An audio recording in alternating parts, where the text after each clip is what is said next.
ప్రియమైన స్నేహితులారా, వినండి. ఎండ, కష్టం, ఒత్తిడి అన్నీ ఉన్నా పచ్చగా ఉండే చెట్టు ఏది?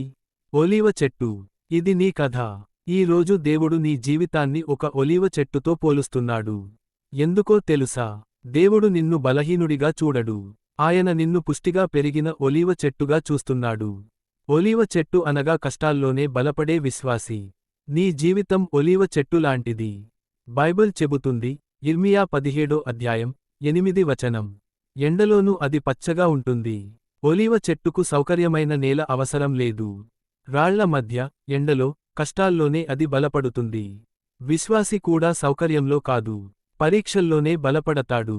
నీవు ఎదుర్కొంటున్న పరిస్థితి నిన్ను బలహీనపరచడానికి కాదు, నీ వేర్లు లోతుగా చేయడానికి. నీ కష్టం వృధా కాదు. నెక్స్ట్ వీడియోలో ఒలీవ పండు నలుపబడుట అనే ఆత్మీయ అర్థం తెలుసుకుందాం.